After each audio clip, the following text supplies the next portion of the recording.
আসসালামু আলাইকুম। আমরা আজকে দেখব কিভাবে উইন্ডোজ 10 অথবা 11 এর মধ্যে আপনি লিনাক্স ব্যবহার করতে পারেন। যেহেতু ethical hacking and penetration testing এর কাজগুলো করতে গেলে আমাদের লিনাক্স এনভায়রনমেন্ট ব্যবহার করতে হয়। এজন্য আমরা কিভাবে উইন্ডোজ 10 ঠিক রেখে আমরা উইন্ডোজ 10 অথবা 11 এর মধ্যে কিভাবে লিনাক্স ব্যবহার করতে পারি, বিশেষ করে কালি লিনাক্স, সেটা আমরা ইনস্টল করে আজকে দেখব। তো ঠিক আছে, এজন্য আমরা প্রথমে আমাদেরকে একটা ব্রাউজারে যাইতে হবে। এখানে আমি একটা ব্রাউজারে চলে আসছি। তো এখানে এসে লিখে সার্চ করবেন টেক স্পট, ভিএমওয়্যার। ভিএমওয়্যার লিখে সার্চ করলে প্রথম যে লিঙ্কটা চলে আসবে, আপনি এই লিঙ্কে চলে যাবেন। এই লিঙ্কে ক্লিক করলাম। আমি এই লিঙ্কে ক্লিক করার পর আপনি একটু স্ক্রল করলে নিচে চলে আসলে দেখতে পারবেন এখানে ভিএমওয়্যার এর অনেকগুলো ভার্সন রয়েছে।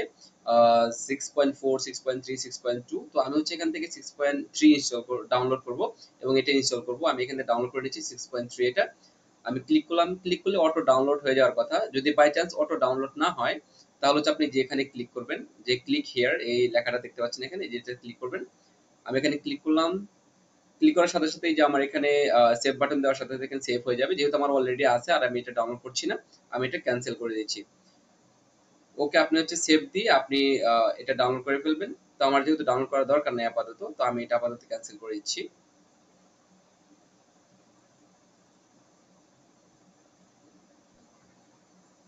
এটা আমি আপাতত ক্যান্সেল করে দিচ্ছি। ওকে, আমাদের ভিএমওয়্যার ডাউনলোড করা শেষ। এখন আমাদের ডাউনলোড করতে হবে হচ্ছে লিনাক্স। তো আমরা হচ্ছে লিনাক্সের ভার্চুয়াল যে বক্স, যেটা ভার্চুয়াল ভার্সন যেটা আছে, সেটা আমরা ইনস্টল করব। তো এর আগে আমাদেরকে ভিএমওয়্যার এর যে ভিএমওয়্যার ইউজ করার জন্য কাল লিনাক্সের যে আইএসএ ফাইলটা, এখানে মেইনলি ভিএমএক্স ফাইলটা আমরা ডাউনলোড করব। তো ভিএমএক্স ফাইলটা ডাউনলোড করার জন্য আমরা যদি কাল লিনাক্স লিখে সার্চ করি, কালি লিনাক্স ডাউনলোড লিখে যদি আমি সার্চ করি যে কোনো একটা ব্রাউজারে, দেখতে পারবেন এখানে গেট কালি অথবা কালি ডাউনলোড এখানে কিছু একটা আছে। আপনি সরাসরি একে চলে যেতে পারেন, গেট কালিতে চলে যেতে পারেন। আপনি চলে যাওয়ার পর মেইনলি দেখেন কালি ডট ওআরজি, গেট কালিতে আসলে এখানে একটা কালি প্ল্যাটফর্ম দেখা যাচ্ছে লিঙ্কটার মধ্যে। তো এখানে রিকমেন্ডেড, আমরা যেহেতু ভার্চুয়াল মেশিনের মধ্যে ইনস্টল করব, তো আমরা রিকমেন্ডেড যেটা এতে ক্লিক করলাম। এখানে অনেকগুলো অপশন আছে। আমরা ইউজ করবো হচ্ছে ভিএমওয়্যার ভার্চুয়াল বক্স। না, এখানে ভার্চুয়াল বক্স যারা ইউজ করেন তাহলে ভার্চুয়াল বক্সের এই ভার্সনটা ইউজ করতে পারেন। আর যেহেতু আমরা ভিএমওয়্যার ইউজ করব, এই জন্য আমরা এখান থেকেই যে দেখেন ছোট করে একটা ডাউনলোড বাটন দেখা যাচ্ছে, এটা 3.4 জিবি। তো আমি এই ডাউনলোড বাটনটাতে ক্লিক করলাম। তো এটা আমাকে ডাউনলোডের লোকেশন যাচ্ছে। তো আমি এটা লোকেশন দিয়ে দিচ্ছি। আমি এখানে এবিসিডি ফোল্ডারটা ডাউনলোড করছি, আমি সেভ দিয়ে দিচ্ছি। তো যদি আমার ডাউনলোড করা আছে, আমি ডাউনলোড করবো না, আমি আপনাদের জাস্ট দেখার সুবিধার্থে আমি এখান থেকে ক্যান্সেল করে দিচ্ছি, যেহেতু আমার ডাউনলোড করা আছে অলরেডি। এরপর হচ্ছে আপনারা আরেকটা জিনিস ডাউনলোড করতে হবে। এটা হচ্ছে আপনাদের উইন্ডার যেটা আছে, উইন্ডার যদি না থাকে আপনারা এখান থেকে উইন্ডার ইনস্টল করে নিতে হবে, ডাউনলোড করে নিতে হবে। তো উইন্ডার ডাউনলোড ফ্রি সাপোর্ট যেটা আছে, আপনি এখান থেকে উইন্ডারটা ডাউনলোড করে নেবেন। এই যে ডাউনলোড উইন্ডার, আপনি ডাউনলোড উইন্ডার দিলে সাথে সাথে আপনার ডাউনলোড উইন্ডার ডাউনলোড হয়ে যাবে। আপনি এখান থেকে উইন্ডারটা ডাউনলোড করে নেবেন। এবার আমরা আমাদের ডাউনলোড করা যে ফোল্ডার যেটা রয়েছে, আমরা ডাউনলোড করা ফোল্ডারে চলে যাই, যেখানে আমরা ডাউনলোড করেছি। আমরা হচ্ছে এই আমাদের পেন ড্রাইভে ডাউনলোড করেছি, তবে কিন্তু আপনি কিন্তু অবশ্যই অবশ্যই পেন ড্রাইভে ডাউনলোড করবেন না। আপনি আপনার সি অথবা ডি অথবা এই যে কোনো একটা জায়গায় ডাউনলোড করতে পারেন। যেহেতু পরবর্তী শিফট করে আবার আমাদের যে কোনো একটা লোকাল ডিস্কে নিয়ে আসতে হবে। তো আমাদের এই যে এখানে এ বি সি ডি যেটা আসছে, এখানে দেখেন এই ফোল্ডারের মধ্যে আমার এগুলো ডাউনলোড করা আছে। তো আমি হচ্ছে এই লিনাক্সের যে ফাইলটা দেখতে পাচ্ছেন .7g যেটা, তো আমি এটাতে রাইট ক্লিক করলাম। রাইট ক্লিক করে এটাকে এক্সট্রাক্ট করে ফেলতে হবে। এই যে লিনাক্স 2025.3 ভিএমওয়্যার এএমডি 64। তো আপনি চাইলে এটার মধ্যে আমি এখানে এক্সট্রাক্ট করে ফেলি। এটা এক্সট্রাক্ট করতে সময় লাগবে। তো এই যে আপনাদের এক্সট্রাক্ট করার পরে এরকম একটা ফোল্ডার চলে আসবে। ফোল্ডারের মধ্যে যদি যান, এখানে দেখতে পারবেন এখানে আরেকটা ফোল্ডার এবং এখানে একটা ভিএমএক্স ফাইল আসবে। এই দেখেন একটা ভিএমডিকে আসছে, এখানে আরেকটা ভিএমএক্স ফাইল আসবে। তো এটা এক্সট্রাক্ট হতে থাকুক, আমরা ততক্ষণে আমাদের কাজ করি। আমরা হচ্ছে এবার আমাদের এই যে ভিএমওয়্যার ওয়ার্কস্টেশন যেটা আছে, এটা ফার্স্টে ইনস্টল করে নিতে হবে। তো আমি এটা এক্সট্রাক্ট করতেছি না, আমার অলরেডি এটা এক্সট্রাক্ট করা আছে, আমি এটাও ক্যান্সেল করে দিচ্ছি। তো এখান থেকে এই যে আমাদের এই ভিএমওয়্যার ইএক্সি যেটা আছে, এটাকে ইনস্টল করে নিতে হবে। এটা আমি ডাবল প্রেস করলাম। আমার একটা পারমিশন খুঁজবে, আমি পারমিশন দিয়ে দিব। পারমিশন দিলাম আমি ইয়েস। এরপর হচ্ছে আপনার নেক্সট নেক্সট নেক্সট নেক্সট করে চলে যেতে হবে।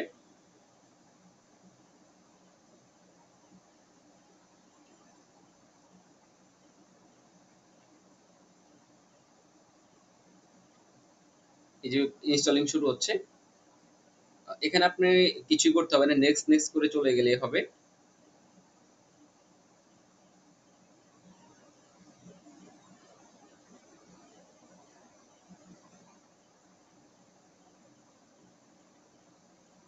এই যে একটু ওয়েট করার পর আমাদের এই নেক্সটে যাওয়ার অপশন চলে আসছে। আমি এই পপ আপে নেক্সটে ক্লিক করলাম।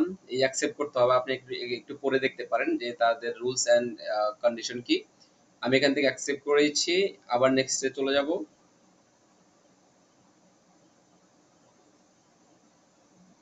এখানে দেখেন এই যে আমাদের ভিএমআর ওয়ার্ক স্টেশন যেটা আছে, এটা কোন জায়গায় ডাউনলোড হচ্ছে, এটা ডিফল্ট এখানে দেখা যাচ্ছে। তো আপনার ইনিশিয়ালি যদি এর আগে কখনো ভিএমআর ইউজ না করে থাকেন, আমি বলবো চেঞ্জ না করার জন্য। এটা যেখানে অলরেডি আছে সেখানে যেন অলরেডি ইনস্টল হয়ে যায়, মানে যে পার্টটা দেওয়া আছে সেখানে ইনস্টল করে ফেলবেন। নেক্সটে চলে যাবেন এবং আবারও নেক্সট, আবারও নেক্সট। এবার হচ্ছে আমার অলরেডি ইনস্টল করা আছে, এই জন্য আমাকে আপগ্রেড করতে বলতেছে। তো এখানে হচ্ছে আপনার এখানে একটা পপ আপ আসবে, সেটা হচ্ছে আপনি কি পার্সোনাল ইউজের জন্য ভিএমআর ইনস্টল করতেছেন নাকি আপনার হচ্ছে বিজনেসের জন্য। তো এখানে আপনি জাস্ট একটা অপশন সিলেক্ট করবেন, সেটা হচ্ছে পার্সোনাল। তো পার্সোনাল সিলেক্ট করার পরে আপনার পুরো ভিএমআর যেটা আছে এটা ইনস্টল হয়ে যাবে। আমি পুরোটা ক্যান্সেল করে দিচ্ছি, আমার অলরেডি ইনস্টল করা আছে। ওকে, এবার আমাদের কাজ হচ্ছে আমি আমার এই যে লিনাক্স এটাকে এক্সট্রাক্ট করার পরে আমি হচ্ছে সি ড্রাইভে রাখছি। সি ড্রাইভে একটা ফোল্ডার খুলেছি, ফোল্ডারের নাম হচ্ছে কাল লিনাক্স আইএসও নাম দিয়ে। তো এখানে আমার এই যে ভিএমওয়্যার এর কাল লিনাক্স এর ভিএমওয়্যার ভার্সন যেটা আছে এটা এখানে রাখা আছে। এবার আমরা হচ্ছে এখানে গিয়ে সার্চ করব আমাদের সার্চ বারে, সেটা হচ্ছে ভিএমওয়্যার। ভিএমওয়্যার লিখে সার্চ করবেন, ভিএমওয়্যার লিখে সার্চ করার পরে আপনার সামনে ভিএমওয়ার, এখানে হয়তো আপনার এখানে হোয়াইট মানে হোয়াইট থিম যেটা আছে এটা দেখা যেতে পারে। আমি যেহেতু কালার চেঞ্জ করেছি, ব্ল্যাক থিমে নিয়ে এসেছি, যেন আমারটা ব্ল্যাক দেখা যাচ্ছে, তবে আপনারটা হোয়াইট দেখা যেতে পারে। তো এরপরে আপনারা যাবেন হচ্ছে এই যে ফাইল অপশন দেখতে পাচ্ছেন এখানে। তো এই ফাইল অপশনে চলে যাবেন। ফাইল অপশনে গিয়ে আপনি যে ওপেনে চলে যাবেন, ওপেন ওপেন আমি যেভাবে বলি সেভাবে কাজ করবেন, দেখবেন সমস্যা হবে না। ওপেনে চলে যাবেন। ওপেনে চলে যাওয়ার পর যে জায়গায় আপনি হচ্ছে এক্সট্রাক্ট করার পরে কালি লিনাক্সের ফাইলটা রাখছেন, আমি এক্সট্রাক্ট করার পরে আমার এইচ ড্রাইভ থেকে লিনাক্সটাকে আমি কালি লিনাক্সটাকে আমি হচ্ছে এখানে নিয়ে আসছি। আমারটা যদি এর আগে অলরেডি অনেক ব্যবহার করা হয়েছে, যে এটা অনেক বড় সাইজ দেখা যাচ্ছে, 88 জিবি। তো আপনারটা 14 জিবির মতো এক্সট্রাক্ট করার পরে হবে। তো আমি এটাকে ক্লিক করলাম, এখানে যাচ্ছি যাচ্ছি। তো এখানে দেখবেন একটা ভিএমএক্স নামে একটা ফাইল আছে, এই যে ভিএমএক্স ফাইলটা আপনি সিলেক্ট করবেন। ভিএমএক্স ফাইলটা সিলেক্ট করার পর এই যে ওপেন যেটা আছে এই ওপেনে ক্লিক করবেন। ক্লিক করার পরে যে এখানে যদি আমি ক্লিক করি দেখতে পারবেন আমার এই যে লিনাক্স যেটা আছে এটা অলরেডি চলে আসছে। তো আমি লিনাক্স চলে আসার পর আমি এখানে এডিট অপশনে চলে যাব। এই এডিট অপশনে চলে যাব, এডিটে যদি যাই, এডিটে গিয়ে আমাদের নেটওয়ার্ক অ্যাডাপ্টার যেটা দেখতে পাচ্ছেন, নেটওয়ার্ক অ্যাডাপ্টার যদি এখানে নেট দেওয়া থাকে আপনি হচ্ছে এটাকে ব্রিজ কানেকশন করে দিবেন। এই ব্রিজ টিক এটাতে করে দিবেন। এরপর হচ্ছে আমাদের আপনার মেমোরি প্রসেসর এগুলো আপাতত কিছু করা দরকার নাই যদি আপনি ফার্স্ট টাইম ব্যবহার করে থাকেন। এরপর আপনি ওকে করে দিবেন এবং ওকে করে দেওয়ার পরে এই যে আমাদের পাওয়ার অন ভার্চুয়াল মেশিন যেটা আছে, এই পাওয়ার অন ভার্চুয়াল মেশিনে ক্লিক করবেন।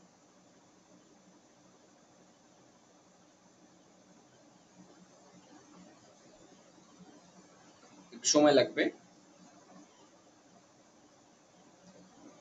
এটা অলরেডি লোড হোক, লোড হতে থাকুক আমরা বলি। সেটা হচ্ছে এখানে চাইলে আপনি স্ক্রিন ছোট বড় করতে পারবেন, এই যে উপরে হোভার করলে কিন্তু চলে আসবে দেখবেন। আমি ফুল স্ক্রিন দিছি, আমার কার্সরটা চলে গেছে, যেহেতু হচ্ছে আমি অলরেডি এখানে লিনাক্স ব্যবহার করতেছিলাম। তো আপনি যদি কার্সর যদি চলে যায় তাহলে আপনি কন্ট্রোল অল্টার বাটন চাপবেন। কন্ট্রোল অল্টার বাটন চাপার সাথে সাথে হচ্ছে আপনার এই পপ আপটা এই কার্সরটা আবার সামনে চলে আসবে। তো আমি ফুল স্ক্রিন অফ করে দিচ্ছি। এরপর হচ্ছে এখানে আরো অনেকগুলো সেটিং রয়েছে, এগুলো ঘাটাঘাটি করে দেখতে পারেন। এরপর হচ্ছে এখানে আরেকটা ইম্পর্টেন্ট সেটিং রয়েছে ভিএমওয়্যার এর, সেটা হচ্ছে আপনি যখন ফার্স্ট টাইম কাজ করবেন, আপনি কাজ করার সময় আপনি এখানে একটা স্ন্যাপশট নিয়ে রাখবেন। তো স্ন্যাপশট না মানে হচ্ছে আপনার ভার্চুয়াল মেশিনের যে লিনাক্স যেটা আছে এটা বর্তমানে যে স্টেজে আছে সেটার একটা স্ন্যাপশট নিয়ে নিয়ে রাখা। পরবর্তী যদি কখনো কোনো কিছু ডাউনলোড করতে গিয়ে যদি সমস্যা হয়, তখন হচ্ছে আপনার এই স্ন্যাপশটে রিভার্ট করতে পারবেন। যে রিভার্ট টু স্ন্যাপশট মানে হচ্ছে আপনার পরবর্তী যদি আপডেট করার সময় যদি কোনো ঝামেলা হয়ে থাকে সেগুলো অটোমেটিক ডিলিট হয়ে যাবে। তো ঠিক আছে, এখানে ডিফল্ট ভাবে পাসওয়ার্ড দেওয়া আছে কালি, মানে ইউজার নেমও কালি দেওয়া আছে, পাসওয়ার্ডও কালি দেওয়া আছে। আমি যদি পাসওয়ার্ড চেঞ্জ করেছি আমার পাসওয়ার্ডটা ভিন্ন হবে, তবে আপনারা পাসওয়ার্ডটা দিবেন হচ্ছে কালি, KALI স্মল লেটারের। তো স্মল লেটারে দেওয়ার সাথে সাথে আমার যেহেতু অলরেডি পাসওয়ার্ড চেঞ্জ করা, এই জন্য আমি আমার পাসওয়ার্ড দিচ্ছি, তবে আপনাদের ইউজার নেম এবং পাসওয়ার্ড দুইটাই কালি হবে। এর কিছুক্ষণের মধ্যে লোড হবে। তো দেখতে পাচ্ছেন আমাদের কালি লিনাক্স এখানে ইনস্টল হয়ে গেছে। এবার হচ্ছে আমাদের কাজ হবে সামান্য কিছু কাজ করা, আমাদের আপডেট অথবা আপগ্রেড করে নেওয়া আমাদের লিনাক্স মেশিন যেটা আছে।